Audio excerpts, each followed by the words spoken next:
আমরা তো দর্শক ধরে নেবে যে আসলে দোষটা নুপুরের। রাজ কোথায়, রাজ কোথায়, রাজ চিত্রনায়কের রাজের জন্য পাগল। এই আসলে কোন রাজ আমি জানি না, এবং হচ্ছে যে আমরা কথা বলছি চিত্রনায়কের নুপুরের সাথে। নুপুর আসলে রাজটাকে এবং রাজের জন্য পুরো তুলকালাম কাণ্ড, রাজটাকে আমরা জানতে চাই। আমার সাথে আছে নুপুর এই রাজকে, রাজের জন্য এত পাগল কেন? আচ্ছা, আমি সবকিছুর আগে একটা কথা বলতে চাই। আমার মিডিয়া ক্যারিয়ারে আমার একটা খুব ইচ্ছে ছিল আকাশ ভাই আমার নিউজ দিবে, এবং আমি আজকে এতটা সমস্যার ফেস করতেছি, এত কষ্টে আছি, কিন্তু এরপর আমার কিছুক্ষণ সময়ের জন্য আমার ভালো লাগছে যে আকাশ ভাইয়া আমার নিউজ নিচ্ছে। আকাশ ভাইয়ের সাথে আমি একসাথে ক্যামেরায় স্ক্রিনে আছি। তো তার আগে আমি ভাইয়াকে বলি যে আমার রাজের পরিচয়টা, রাজ কিন্তু কোনো মডেল বা অ্যাক্টর না, রাজ একদম সাধারণ একটা ছেলে। রাজের সাথে আমার ফ্রেন্ডশিপ, তারপর ভালোবাসা থেকে ফিজিক্যালে যাওয়া, এবং ফার্স্ট টাইম আমি রাজের বাসায় 12 দিন ছিলাম। তারপর থেকে রাজের সাথে সারা ঢাকা শহরে বিভিন্ন হোটেলে ছিলাম। একটা সময় গিয়ে রাজের মা যখন জানতে পারে, তখন রাজকে একদমই খাঁচায় পাখিকে যেরকম বন্দি করে ফেলে, রাজকেও সেরকম বন্দি করে ফেলেছে। তো এখন আমার কথা রাজের মা তো জানতো তার ছেলে রাজ আমার সাথে কত দূর চলে গেছে। তো একজন মহিলা, একজন নারী হয়ে যদি রাজকে বিয়ে না দিতে চায় ধর্মের কথা বলে, বা ছেলেকে মার কাছে আমি আলাদা করে ফেলবো, এগুলোর জন্য যদি সে এই কাজটা কথা ভুল করবে। কারণ হচ্ছে জোর করে কখনো কাউকে ভালোবাসা যেমন যায় না, তেমন জোর করে মানুষকে ভালোবাসা থেকে সরিয়ে আনা যায় না। আচ্ছা, আমরা নুপুর একদম ইনটোটাল বিষয়টা জানতে চাচ্ছি, যেহেতু মানুষ আমার প্রতি একটা শ্রদ্ধা, ভালোবাসা এবং ভালোবাসে, সেইখান থেকে নুপুরের কাছে জানতে চাচ্ছি যে আসলে রাজের সাথে প্রেমটা হলো কিভাবে। আমি একদম শুরু থেকে কিন্তু গল্পটা আমি দর্শক বলছি যে আমরা শুরু থেকে শেষটা করে দেবো, যে আসলে দোষটা কার। রাজের সাথে আমার প্রথম, আমি ড্রিঙ্কস করি, মদ খাই, রাজও মদ খায়, একটা বার থেকে রাজের সাথে আমার পরিচয়। জায়গা একদম লোকেশন বলতে হবে ভাই। আমি আসলে লোকেশনটা এখন আমি বলি নাই, কাউকে বলি নাই, না বলতে হবে কারণ না ভাইয়া আকাশ নিবি সেটা হচ্ছে আপনি বনানী, গুলশান, একটা আমার জায়গা আমি আকাশ ভাইয়া আমি বলি, আমাকে বলতে হবে ধানমন্ডি, গুলশান, বনানী, উত্তরা, একটা একজ্যাক্ট লোকেশন বলতে হবে, কারণ আপনার এই যে গল্পটা এটা কিন্তু দর্শক সম্পূর্ণভাবে জানবে। আকাশ ভাইয়া একটু শোনো, জি, এখানে শুধু জায়গার নামটা না, এখানে একটা কোম্পানির নাম আছে, এটা একটা না আমার লাগবে না। আমার ধরেন যে ধানমন্ডি, গুলশান, বনানী, তারপর উত্তরা। দর্শক আমি কি আপনাদের ক্লিয়ার বুঝতেছি? ভাই একটু ঝামেলা আছে, আমি চাচ্ছি যদি ঝামেলা আরো বেশি হয় তাহলে তো দর্শক ধরে নেবে যে আসলে দোষটা নুপুরের। কেন বলছে না আপনি লোকেশন বললেন? বনানী, গুলশানে কি কম আপনার মদের বার আছে? উত্তরা কি কম আছে? লোকেশনটা বলেন, তাহলে আমরা মূল গল্পে যাচ্ছি। এটা হতে পারে পান্থপথ কোন এরিয়া, বা এটা হতে পারে শাহবাগ। হ্যাঁ, শাহবাগ। তারপর হচ্ছে কিভাবে পরিচয় হলো, এবং হচ্ছে আপনার ওই ছেলে কি আপনার কাছে আসলো নাকি আপনি ওই ছেলের কাছে গেছেন? আমরা দুজনের কাছে গিয়েছি। প্রথম রাজের সাথে আমার মদ খাইতে গিয়ে পরিচয়, হাই হ্যালো কেমন আছো, ভালো বন্ধুত্ব সম্পর্ক যায়, তারপর কিন্তু প্রেম ভালোবাসা হয়। শুরুটা আমরা একটু স্লোলি জানবো, কারণ হচ্ছে দর্শক এখানে কিন্তু মূল গল্পটা জানছে। দোষ আসলে রাজের নাকি নুপুরের? আমি এই জন্য এই গল্পে আসছি। ভাইয়া আমি রাজ আছে, আপনি গিয়ে হচ্ছে তাকে প্রপোজ করছেন এরকম কিছু না। রাজ কিন্তু দেখতে সুন্দর, আমরা কিন্তু দেখেছি, ঠিক আছে? এখানে ধর্মের বিষয়টা আমরা টানছি না। আমার কথা হচ্ছে যে কে আগে গেছে, রাজ আপনার কাছে আগে গেছে নাকি আপনি রাজের কাছে গেছেন? আমরা যেহেতু আমি ড্রিঙ্কস করতেছি, রাজও ড্রিঙ্কস করতেছে, ওইখান থেকে পরিচয় হওয়ার পরে রাজের সাথে আমার প্রতিদিন গাড়ি দিয়ে আমরা, রাজ কিন্তু বাইক চালাতে খুব পছন্দ করে। আমি তো গল্পে আপনি যাচ্ছেন না, আপনার ওখানে একসাথে ড্রিঙ্কস করতেন, ওকে ফাইন, কিন্তু কথা হচ্ছে কে কাকে আগে প্রপোজ করা হলো? আমরা কেউ কাউকে প্রপোজাল দেই নাই, কিন্তু সময় দিয়েছি একটা বন্ধু হিসেবে, এবং বন্ধুত্বে বেশি। যখন আমরা প্রথম বন্ধু ছিলাম, বাট যখন দেখছি যে রাজ আমার সাথে টানা মিশতেছে, আমিও রাজকে যথেষ্ট সময় দিচ্ছি, যে ওরে সময় দিতে গিয়ে আমি কাউকে মানে কোনো কাজে ইনভলভ হচ্ছি না, তখনই ভালো বন্ধুত্ব থেকে ভালো লাগার সৃষ্টি হয়, এবং তারপরে থেকে নিজের ভিতরে প্রেমটা আগে আসে। হ্যাঁ, এরকম দুজনের ভেতরে আসছে আমাদের। কেউ আমার কাউকে বলি না আমি তোকে ভালোবাসি, তুমি আমাকে ভালোবাসবা, বিষয়টা এরকম না, মানে এটা তো বাচ্চাদের মতো হয়ে গেল, মানে আমরা কেউ কাউকেই বলি নাই। কিন্তু যখন টাইম দিছি, ফিলিংসটা আসলে নুপুরের প্রথম ছিল নাকি রাজের প্রথম ছিল, এইটাই কিন্তু আসলে দর্শকদের জানাতে যাচ্ছি যে রিলেশন, ভালোবাসার ফিলিংসটা এটা কি নুপুরের আগে? আচ্ছা, আমি বলি, ভালোবাসা ফিলিংসটা আমার আগে ছিল, বাট রাজের পক্ষ থেকে ছিল ফিজিক্যাল যে রিলেশনটা, ওই ফিলিংসটা রাজের ছিল। বা রাজ যখন টানা 2 মাস আমার সাথে সময় দিছে, তখন বুঝে নিতে হবে যদি শারীরিক সমস্যা বা শারীরিক চাহিদা থাকতো, 2 মাস আমার সাথে থাকতো না। তার মানে কি রাজ আমাকে সময় দিয়েছে, আমার সাথে থেকেছে, তখন তার ভালো লাগাটা কাজ করেছে আস্তে আস্তে। আচ্ছা নুপুর, এখানে আমি একটা যোগ করতেছি। নুপুর একটা সময় হচ্ছে যে বিছানায় তারপর হচ্ছে ডাইনিং রুমে, নিজের রুমে টিকটক করতো। এই বাসাটা কার ছিল? এটা আমার বাসা। ওটা আপনার বাসা? আচ্ছা, যাই হোক, তারপর বলো। তারপর যে বললামই তো যে এরকম হয়তো তো আমাদের ভেতরে এতটাই ভালো লাগা হয়ে গেছে যে রাজ এখন তার ফ্যামিলিকেও পছন্দ করেন আমার জন্য। তো এইটাই হচ্ছে প্রবলেম, যে রাজের মার কথা হচ্ছে যে তুমি এমন 2 মাস 4 মাসে একটা মেয়ে তোমার এত আপন হয়ে গেল, ফ্যামিলির থেকে বেশি আপন, যে ফ্যামিলিকে তুমি ইম্পর্টেন্ট মনে করছো না। এই ভয়ে রাজের মা রাজেরকে বুস টুস দিয়ে খাঁচায় বন্দি করা পাখির মতো রাজের মা আপনাকে চিনলো কবে থেকে যে নূপুরের সাথে আমি যখন রাজের বাসায় গিয়েছিলাম 12 দিন থেকে ছিলাম, তখনই রাজের মা আসলে রাজের মার সাথে সরাসরি দেখা হয়েছিল? হ্যাঁ, দেখা হয়েছিল। রাজের মার সাথে রাজের বোনের সাথে দেখা হয়েছিল। রাজের প্রথম দেখায় রাজের মায়ের সাথে এবং বোনের সাথে চোখে চোখে দেখা দেখি, সেখান থেকে আপনার সাথে কিন্তু হাই হ্যালো হয়েছে কিনা? হ্যাঁ, ওই যে বললাম না, রাজের বাসায় যখন আমি যাই তখন রাজের মা দেখে ফেলেছে আমাকে, রাজকে দেখে ফেলেছিল। তখন তো ওই যে জানতে পারলো যে রাজের সাথে আমার সম্পর্ক।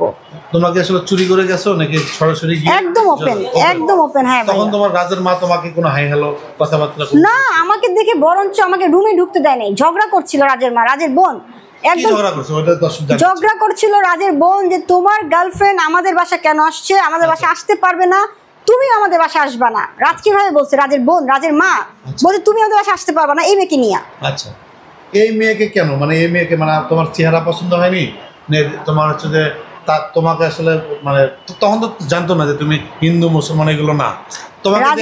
ভাইয়া রাজের মা প্রথম থেকেই জানতো যে রাজের বুয়া, যে কাজের বুয়াটা আমাদের বাসায়, রাজের বাসা যখন আসছিল তখন ওই রাজের বুয়া একটু যে আমি একটুতে আল্লাহ বা সালাম এগুলো দেই, তো সালাম দিলে বা আল্লাহ বলে তো বুয়াটা বুঝে গেছে যে আমি মুসলিম মেয়ে। তখনই রাজের মাকে কাজের বুয়া রাজের মাকে বলেছে যে আমি মুসলিম মেয়ে। তখন থেকে রাজের মা জানতো যে আমি হিন্দু না, মুসলমান। মানে এই জন্য মানে তুমি মুসলিম, এই জন্যই কিন্তু রাজের মা মেনে নিচ্ছে না।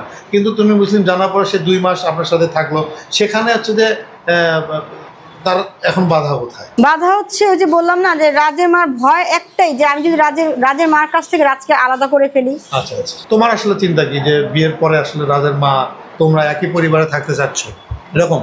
আমি তো চাচ্ছি, কিন্তু রাজের মা আইডিয়া হচ্ছে যে আমি রাজকে আলাদা করতে চাই। এখন আমি কিভাবে তাকে বোঝাবো যে আমি আসলে এরকম কিছুই না, আমার তো শুধু রাজকেই দরকার, আমি তো রাজ ছাড়া আর কিছুই চাই নাই। এখন রাজের মা মনে করতেছে রাজ যদি আমার সাথে থাকে, আমাকে বিয়ে করে হয়তো বা রাজ ফ্যামিলির সাথে থাকবে না, আলাদা হয়ে যাবে। কিন্তু বিষয়টা এরকম না, এটা রাজও জানে। রাজ যখন আমার সাথে ছিল ভাইয়া, আমি বলতো রাজকে বলতাম। আমরা কিন্তু দেখেছি যে বিয়ের পরে, বিয়ের আগে যখন গার্লফ্রেন্ড বয়ফ্রেন্ড থাকে তখন মায়ের প্রতি বোনের প্রতি অনেক ভালোবাসা থাকে।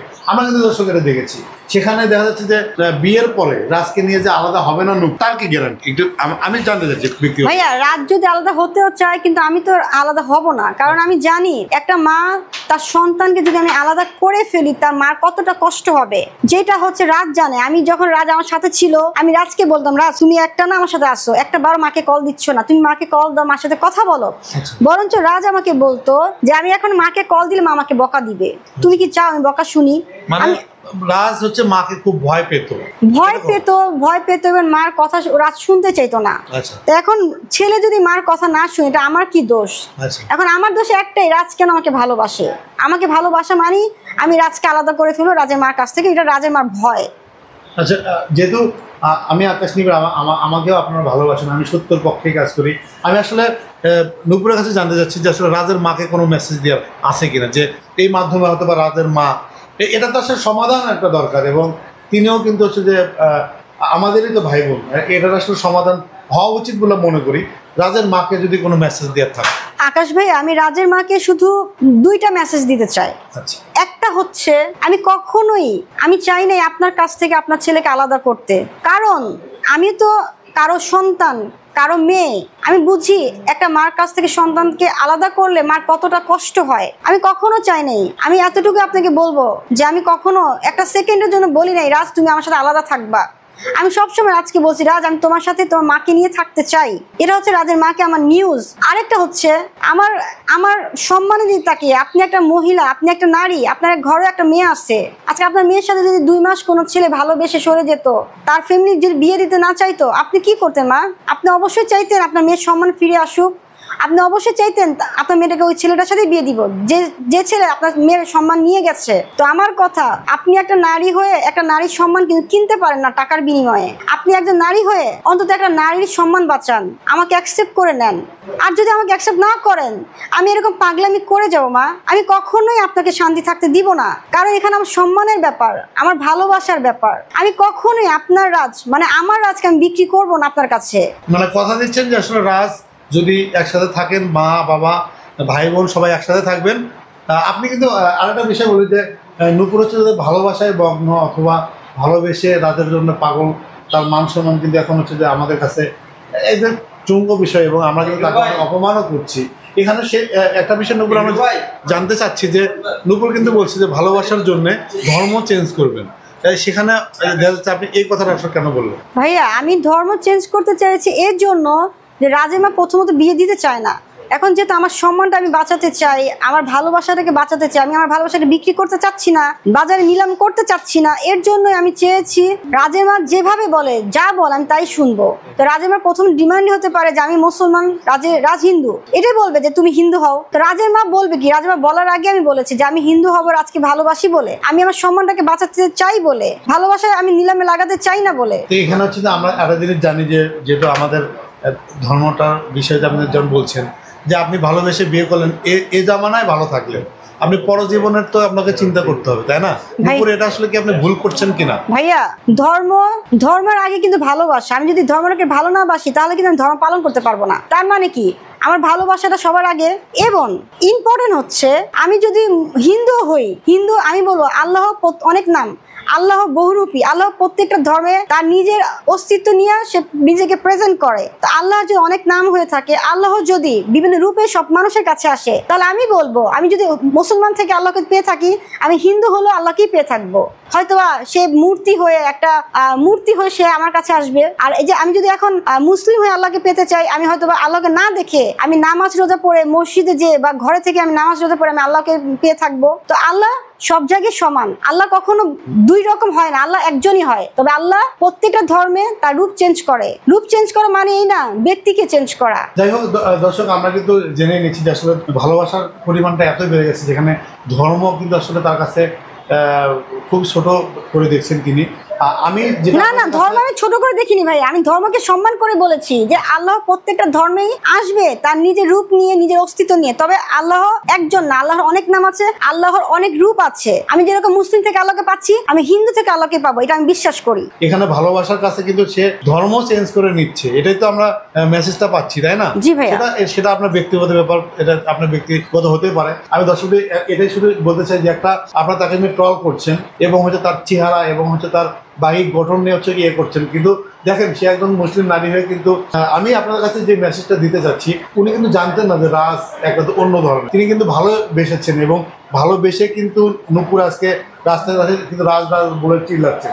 আসলে আমি রাজকে মেসেজ দিতে চাই যে রাজ, তোমাকে তো ভালোবেসেই তো সে এত কিছু করতে চাচ্ছে, সেখানে আমি আসলে নূপুরের কাছে রাজের বিষয়ে জানতে চাচ্ছি যে তোমার আসলে মেসেজটা কি রাজের কাছে একদম ফিনিশিং। ভাইয়া, আমি রাজকে তো আমি আপনাকে বলেছি ভাইয়া যে আমি রাজকে এতটুকুই বলতে চাই, রাজ তুমি কোনো প্রেসারে পড়ে নিজের ডিসিশন নিও না। কারণ প্রেম, বিয়ে, ভালোবাসা এটা কিন্তু একদমই সারা জীবনের ব্যাপার। এমন হতে পারে তুমি একটা চাপে পড়ে ভুল ডিসিশন নিয়ে নিয়েছো, যা সারা জীবন তোমাকে কষ্ট করতে হবে। ভালোবাসা ফিলিংস কিন্তু সবার মাঝে হয় না। দেখা যাবে তুমি সুন্দর পুতুলের মতো একটা বউ পাচ্ছ, বাট তুমি তার মাঝে আমাকে পাবা না, আমার কাছে যেটা পেয়েছো। তুমি এত অল্প সময় যদি তুমি আমার জন্য এত কিছু করে থাকো, তাহলে বুঝে নিতে হবে তুমি শুধু ফিজিক্যাল রিলেশন না, তুমি ভালোবাসাটাও পেয়েছো। আর ভালোবাসা না পেলে তোমার মা তোমাকে এভাবে সরায় রাখতো না। ভালোবেসেছো বলেই তোমার মার ভেতরে একটা ভয় কাজ করেছে যে আমার ছেলেকে আমি সরায় ফেলি সব সমাধান হয়ে যাবে। তো আমার একটাই কথা, তুমি কখনোই নিজেকে তুমি প্রশ্ন করো যে তুমি কি চাও, তোমার মন কি চায়, তোমার ফিল কি চায়, তুমি ওইভাবে কাজ করো। আর যতটুকু সম্ভব তুমি প্লিজ আমার সাথে দেখা করো, আমি তোর সাথে কথা বলতে চাই। একদম শেষ, আমার একদম ফিনিশিং, রাজের কোন ফিলিংসটা তুমি খুব বেশি মিস করো এবং সব সময় তাকে জানাতে চাও যে রাজ, আমি এই ফিলিংসটা খুব মিস করি। রাজের এতটুকু ফিলটাকে মিস করি যে রাজ আমাকে সবসময় বুকে জড়িয়ে রাখতো, এবং সে হাসলো আমাকে বুকে জড়িয়ে রাখতো, কাঁদলো আমাকে বুকে জড়িয়ে রাখতো। আমি রাজকে শুধু এতটুকুই বলতে চাই, রাজ তুমি যে আমাকে বুকে জড়া সারাক্ষণ রাখতা, ভালোবেসে হাসলেও বুকে জড়া রাখতা, কাঁদলেও তুমি বুকে জড়া রাখতা। তোমার এই বুকে জড়িয়ে রাখাটাকে আমি অনেক মিস করি। আর আমি তোমাকে এতটুকু বলবো যে আজকে 1 মাস হবে তোমার সাথে আমি কথা বলতে পারছি না। তুমি জানো 5 মিনিটের জন্য তোমাকে আমি আমার কাছ থেকে দূরে রাখি নাই, দূরে রাখতে পারি না। তো ওই মানুষ আজকে 1 মাসের বেশি হবে তোমার সাথে আমার কথা হচ্ছে না, তোমাকে আমি দেখতে পাচ্ছি না। আমার বুক এখন কান্না, মানে চোখে পানি আসে না, আমার বুক এখন পাথরের মতো হয়ে গেছে। এই পাথরের বুকটা কখন কি করবে আমি জানি না। তো আমার একটাই কথা, তুমি চলে আসো, আমি তোমাকে অনেক মিস করছি। আর তুমি না আসলে আমার যে কি হবে আর আমি যে কি করব আমি নিজেও বলতে পারছি না।